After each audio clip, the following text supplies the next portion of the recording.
Já reparou que a Marvel está cheia de robôs? Desde os laboratórios do Tony Stark até os confins mais bizarros do multiverso.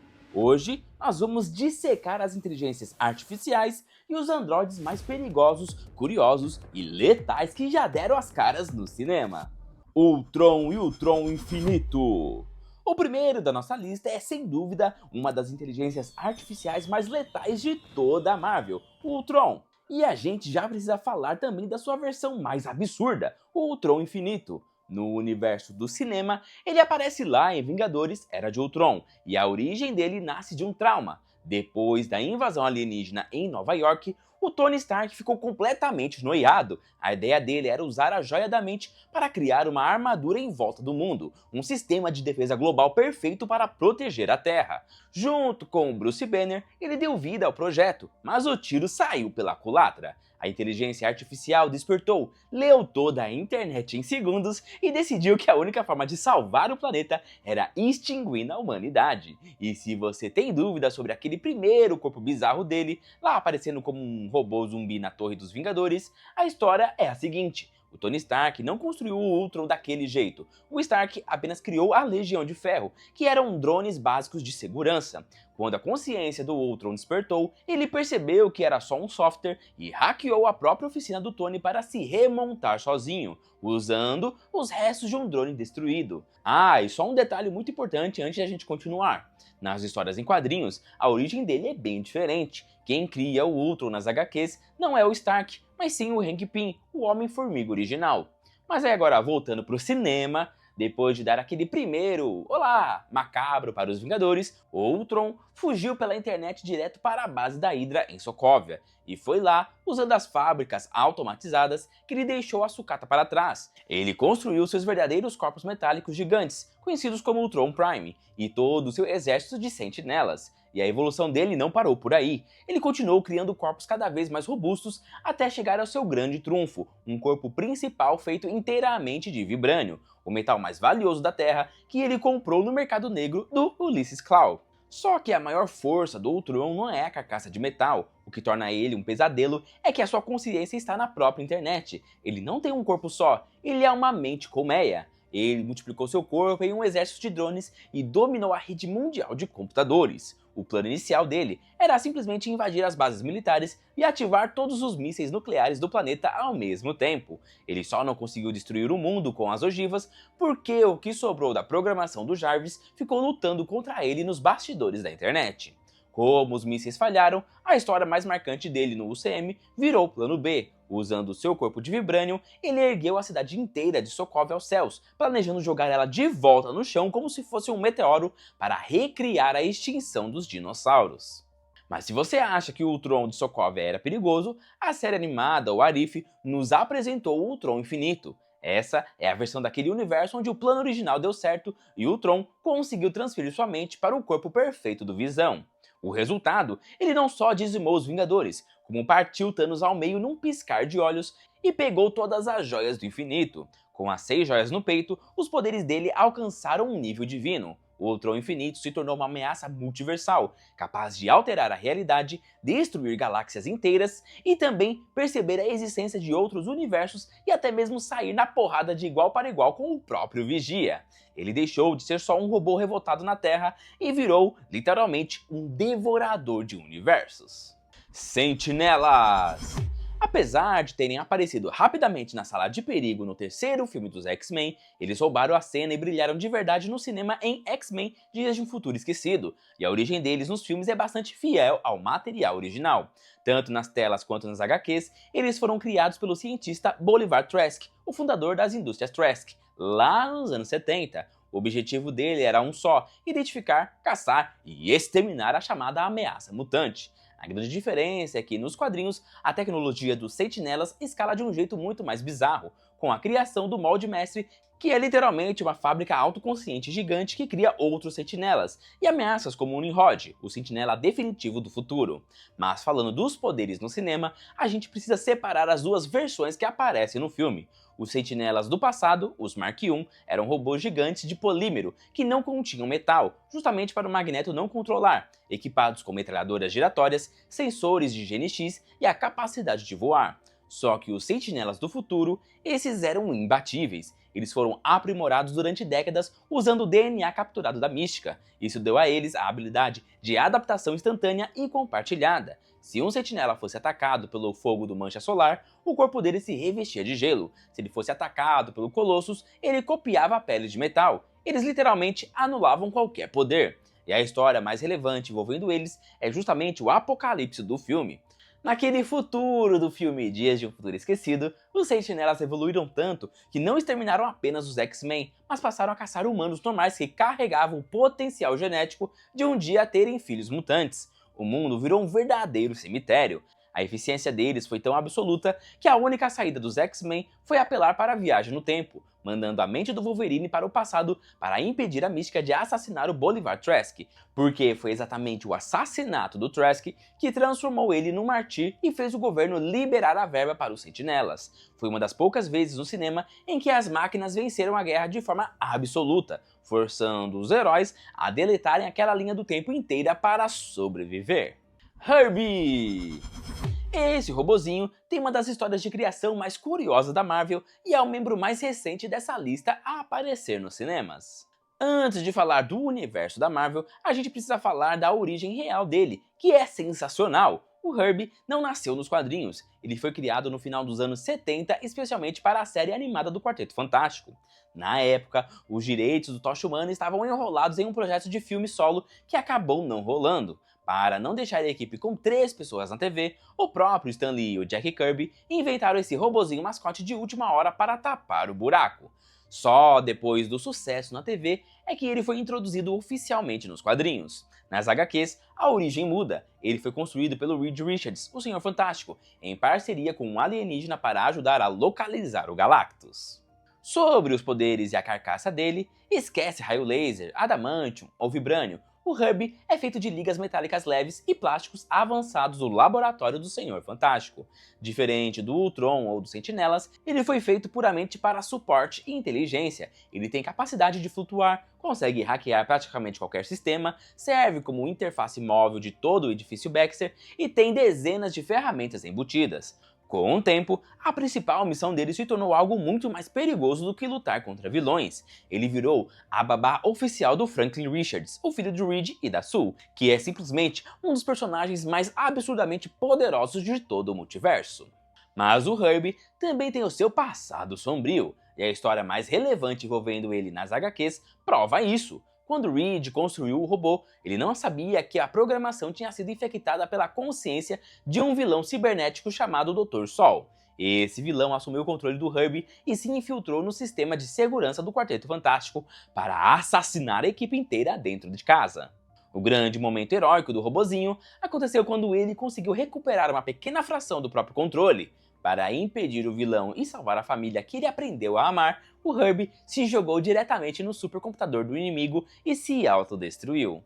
Já no UCM, a dinâmica do Herbie ganha um tom muito mais prático e carismático. Ele não apenas ajuda o grupo a manter a tecnologia do edifício Baxter funcionando, como atua quase como um mordomo cibernético, chegando até a preparar as refeições da equipe.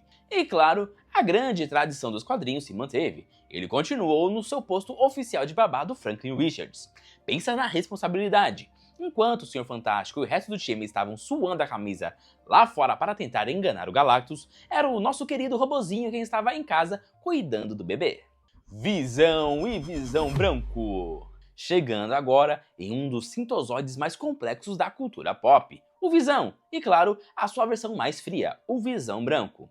No cinema, ele aparece pela primeira vez em Vingadores Era de Ultron, e a origem dele no UCM é uma verdadeira salada mista. O corpo foi criado pelo próprio Ultron, que forçou a doutora Ellen Shaw a usar a câmera de regeneração para misturar tecido orgânico sintético com o puro vibrânio, cravando a joia da mente na testa dele. Mas quem roubou o berço e finalizou o projeto foram o Tony Stark e o Bruce Banner, que fizeram o upload da matriz do Jarvis. No fim das contas, foi o raio do Thor quem deu choque de vida no personagem, e aqui tem um contraste muito importante. Ao contrário do Ultron, que despertou focado na extinção, a inteligência do Jarvis, que formou a base do Visão, era naturalmente boa, carregando intenções puras e cautelosas e focadas na proteção da vida. Mas preste atenção, nas histórias em quadrinhos, a origem dele é muito mais bizarra. O Ultron constrói o Visão sozinho usando as peças do corpo do Tocha Humano original, um androide lá da Segunda Guerra Mundial, e usa os padrões cerebrais do herói Magnum para criar a mente dele. O objetivo do Ultron nas HQs era criar o filho perfeito para se infiltrar e destruir os Vingadores de dentro para fora. Falando de poderes, o Visão é um absurdo tático. Como o corpo dele é feito de vibrânio, ele tem a capacidade de manipular a própria densidade. Ele pode ficar tão leve e intangível a ponto de atravessar paredes ou deixar ataques passarem direto por ele, ou pode ficar tão denso que se torna praticamente indestrutível, ganhando uma super força absurda. Além de voar, no UCM ele dispara rajadas de energia diretamente da Joia da Mente. A história mais relevante envolvendo o personagem no cinema é também a mais trágica. Depois de ser morto pelo Thanos em Guerra Infinita, o corpo sem vida dele foi confiscado pelo governo. E é aí que chegamos na série WandaVision. A agência SWORD passou anos desmontando o cadáver do herói e o remontou do zero, criando o Visão Branco. Essa versão não tinha a Joia da Mente, e o mais assustador, foi reativada sem nenhuma memória ou emoção. Ele virou uma arma fria e letal programada para caçar a Wanda. O grande momento brilhante dessa história não foi resolvido na base da porrada, mas sim no diálogo. O Visão Mágico que a Wanda tinha criado dentro do Rex enfrentou o Visão Branco usando o paradoxo do navio de Teseu. Ele provou que, mesmo reconstruído, o Visão Branco era o verdadeiro dono daquelas peças. Com um toque na testa, as memórias foram desbloqueadas. Ele simplesmente disse, "Eu sou o Visão", voou para longe e desapareceu. Agora, ele é uma máquina viva processando todo o luto e a própria existência, solto pelo mundo. Suprema Inteligência Kree. Saindo um pouco da Terra e indo direto para o espaço, o próximo item da nossa lista é a inteligência artificial que governa um império intergaláctico inteiro, a Suprema Inteligência Kree. No cinema, ela aparece pela primeira vez em Capitã Marvel, e a origem e a estrutura dela no UCM são bem particulares. Diferente de um robô com pernas e braços, ela é um supercomputador colossal, uma rede neural artificial integrada à própria infraestrutura do planeta Hala. Para manipular psicologicamente os seus soldados, esse software assume na realidade virtual a imagem da pessoa que o alvo mais respeita no universo. No caso da Carol Danvers, ela aparecia com o rosto da cientista Marvel. Mas presta atenção, porque nas histórias em quadrinhos a coisa é física e bizarra. A Suprema Inteligência não é só um programa, ela é literalmente uma cabeça verde gigante com tentáculos, flutuando dentro de um tanque de vidro. A origem dela nas HQs é macabra.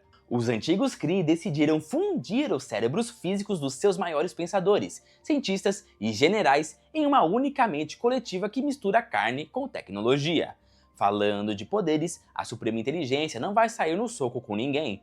O poder letal dela é o controle absoluto e a manipulação mental. Ela consegue processar dados na escala de trilhões de vidas, calcular táticas de guerra e aprisionar a mente de seus inimigos em simulações realistas, controlando frotas inteiras a anos-luz de distância. A história mais relevante envolvendo ela no cinema é justamente o grande embate contra a Capitã Marvel. A inteligência passou anos mentindo para Carol, usando um chip inibidor para apagar suas memórias e limitar a sua força.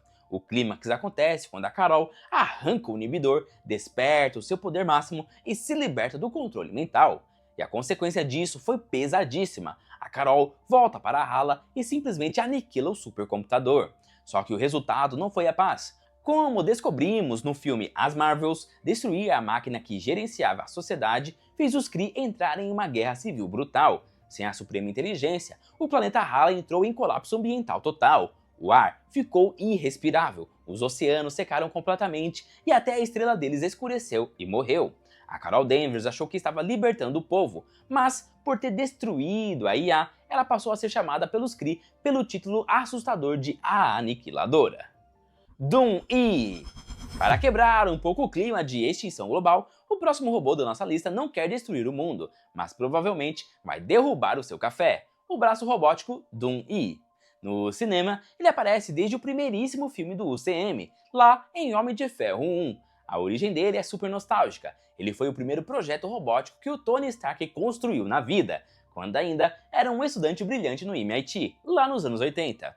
E aqui vai uma curiosidade muito legal comparando com as histórias em quadrinhos. O Doom-E não existe na cronologia clássica antiga. Ele é uma criação totalmente original do cinema que deu tão certo e ficou tão carismático que acabou inspirando a dinâmica do Tony com suas máquinas nas HQs mais modernas. Sobre do que ele é feito e os seus poderes, pode esquecer Vibranium, Adamantium ou tecnologia alienígena. O Doom-E é feito de ligas metálicas simples como alumínio, aço e hidráulica convencional. Ele não tem super força e nem dispara lasers. O grande poder dele é ter uma inteligência artificial rudimentar, ser extremamente desastrado e ter uma paixão inexplicável por disparar o extintor de incêndio na cara do Tony Stark por qualquer motivo. Mas não se engane com um jeito bobo, porque a história mais relevante envolvendo esse braço robótico é literalmente o motivo do Tony Stark ter continuado vivo. No clímax do primeiro Homem de Ferro, quando o vilão Obadiah Stane arranca o reator Arc do peito do Tony e o deixa para morrer paralisado no chão do laboratório, é o Doom-E que consegue alcançar e entregar o reator antigo, salvando a vida do seu criador no último segundo. A lealdade dele fez com que o Tony Stark nunca o abandonasse. Ele aparece em Homem de Ferro 2, sobrevive à destruição da mansão de Malibu em Homem de Ferro 3, porque ali é onde o Tony faz questão de amarrar ele num cabo para não deixá-lo nos escombros, ajuda na mudança da Torre dos Vingadores em Homem-Aranha de Volta ao Lar e faz sua última aparição no apartamento do Happy Hogan em Homem-Aranha Sem Volta para Casa. Ele é um verdadeiro guerreiro de sucata do UCM. Legião de Ferro. No cinema, a gente vê esses drones em ação no início de Vingadores Era de Ultron. A origem deles vem direto da obsessão do Tony Stark em proteger a Terra. O objetivo do Stark era criar uma força da paz automatizada. Enquanto os Vingadores batiam nos vilões pesados, a Legião de Ferro cuidava do controle de multidões e do resgate de civis. Mas aqui tem uma diferença fantástica para as histórias em quadrinhos. Nas HQs clássicas, a primeira Legião de Ferro não era formada por drones. Na verdade, foi uma equipe de emergência. Quando Tony Stark não conseguiu lutar contra o vilão gigante último, ele chamou seus amigos, como o Máquina de Combate e o Happy Hogan, para vestirem suas armaduras antigas e irem para a porrada juntos. Nos anos depois é que o conceito evoluiu para os robôs controlados por IA que vemos na tela. Sobre o que eles são feitos e os poderes, os drones da Legião de Ferro do UCM são construídos com as clássicas ligas de titânio e ouro das armaduras do Stark, mas são propositalmente mais frágeis que o traje principal do Homem de Ferro. Eles não têm mísseis letais, os poderes deles são focados em contenção, voo, repulsores básicos e armas não letais. E o detalhe mais importante, eles não pensavam por conta própria, todos eles eram controlados simultaneamente pela inteligência do Jarvis. A história mais relevante e trágica envolvendo a Legião nos cinemas é justamente como eles falharam na sua única missão. Eles foram criados para proteger o mundo, mas a recepção em Sokovia foi péssima. Os cidadãos odiavam o nome Stark e atacaram os robôs com ácido e pedras. Como a gente já falou antes, foi com as sucatas despedaçadas desses mesmos robôs que o Ultron montou seu primeiro corpo bizarro. Destruidor. No cinema, o Destruidor aparece lá no primeiríssimo filme do Thor, em 2011. Ele foi criado para ser o guarda-costas supremo do cofre de Odin em Asgard, parando qualquer invasor que tentasse roubar as relíquias. Mas nas histórias em quadrinhos, a origem tem uma escala absurda. O Destruidor não foi feito só para vigiar uma sala, ele foi forjado em conjunto pelas divindades mais poderosas da Terra, incluindo o Odin e os Zeus, com o objetivo de bater de frente com a ameaça cósmica dos Celestiais. Nas HQs, ele é literalmente uma arma de nível divino. Falando de poderes e do que ele é feito, o Destruidor é uma armadura vazia forjada inteiramente no metal mágico Uru, exatamente o material indestrutível do martelo do Thor. Ele não tem uma mente própria de computador, mas funciona como um automato respondendo magicamente aos comandos de quem estiver sentado no trono de Asgard. Além da super força e da invulnerabilidade, o ataque principal dele é abrir as placas do rosto e disparar uma rajada contínua de energia desintegradora capaz de vaporizar tudo pela frente. A história mais relevante envolvendo ele no cinema aconteceu quando Loki assume o trono de Asgard e envia o Destruidor para uma cidadezinha no Novo México, com uma única missão: assassinar o Thor. É nessa cena que rola aquela piadinha clássica do agente Coulson da SHIELD, perguntando se o robô gigante era mais uma das invenções do Tony Stark. O clímax dessa batalha é importantíssimo para o UCM, porque é exatamente enfrentando o Destruidor que o Thor se sacrifica pelos humanos prova ser digno novamente e recupera o Mjolnir, destruindo a máquina de dentro para fora com o próprio raio dela. E o legado dessa armadura não parou por ali. O governo americano recolheu aquela sucata de Uru e aplicou engenharia reversa para construir aquela bazuca gigante que o Coulson usa para explodir o Loki no primeiro filme dos Vingadores. Arnim Zola. O cérebro digital da Hydra também marca presença na nossa lista, o Dr. Arnim Zola. No cinema, a gente conhece ele primeiro como um cientista humano lá em Capitão América, o Primeiro Vingador.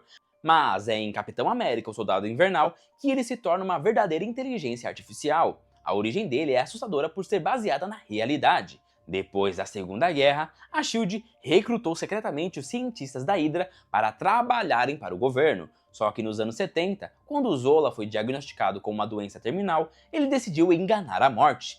Ele conseguiu transferir toda a sua consciência para um supercomputador colossal formado por mais de 60 mil metros de fita magnética, escondido num bunker subterrâneo na base militar de Camp Lehigh. E aqui entra a comparação com a história em quadrinhos, porque o visual dele nas HQs é muito bizarro. Diferente do cinema, onde ele é só um rosto verde piscando num monitor antigo, nos quadrinhos, o Zola transfere a mente para um corpo robótico andante. Só que esse robô não tem cabeça. O rosto do Zola fica projetado numa tela holográfica bem no meio do peito.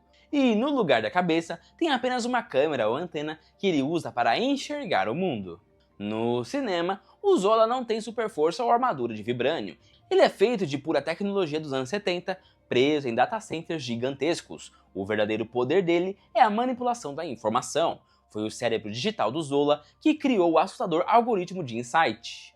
Um código capaz de ler o histórico de internet, contas bancárias e registros médicos de qualquer pessoa no mundo para prever se ela seria uma ameaça para a Hydra no futuro. A história mais relevante envolvendo o Zola é exatamente quando ele protagoniza o maior plot twist da Marvel. Quando o Capitão América e a Viúva Negra encontram um bunker dele, a inteligência artificial segura os heróis ali e revela que a Hydra nunca morreu. Ela cresceu como um parasita disfarçado dentro da própria SHIELD durante décadas. E o mais sádico, o Zola fez esse monólogo inteiro apenas para distrair o Capitão e a Viúva o tempo suficiente para um míssil cair bem na cabeça deles. O computador original foi destruído na explosão, mas o legado dele derrubou a SHIELD inteira. E um detalhe rápido para os fãs. Na série animada, o Arif, a Marvel finalmente fez uma homenagem às HQs e nos mostrou a inteligência artificial do Zola hackeando um sentinela do Ultron, finalmente ganhando seu próprio corpo metálico e aquele visor bizarro no meio do peito. Cronometristas. Entrando agora nas bizarrices do multiverso, nós temos o maior teatro de fantoches de toda a Marvel, os Cronometristas. Eles aparecem na primeira temporada da série Loki. A origem inicial que nos é apresentada é praticamente um mito religioso. A série diz que eles são 3 lagartos espaciais oniscientes que criaram a Agência de Variação Temporal, a AVT, com o único objetivo de proteger a linha do tempo sagrada e evitar uma guerra multiversal. Mas é aqui que a comparação com as histórias em quadrinhos vira a chave. Nas HQs, os cronometristas não são máquinas, eles são entidades cósmicas reais, criadas no fim dos tempos pelo último diretor da AVT. Nos quadrinhos, eles possuem poderes absurdos de manipular o tempo, envelhecer inimigos instantaneamente e apagar realidades inteiras da existência. Já na série, a verdade é bem menos divina. Falando sobre do que eles são feitos e os seus poderes, os cronometristas do UCM não têm magia ou poder cósmico nenhum. Eles são apenas robôs simples, extremamente avançados, feitos de engrenagens, fiação metálica e uma pele sintética muito realista. O único poder real que eles tinham era o controle psicológico e teológico que exerciam sobre a AVT. Todo mundo ali trabalhava até a morte porque acreditava estar servindo a deuses. A história mais relevante envolvendo eles é justamente o ponto de virada da série inteira. No clímax do 4º episódio, a Sylvie e o Loki finalmente conseguem invadir a câmara principal, onde os 3 ficam sentados ditando as regras do universo. Durante a batalha, a Sylvie arremessa a espada e decapita um dos cronometristas. Quando a cabeça rola pelo chão soltando faíscas e revelando os circuitos, a farsa cai. Esse é um dos momentos mais chocantes da fase 4 da Marvel, porque destrói completamente a fé de toda a agência e revela que a AVT inteira era controlada das sombras por um homem de carne e osso, aquele que permanece. E se você chegou até aqui, deixa o likezão no vídeo, se inscreve no canal e até a próxima!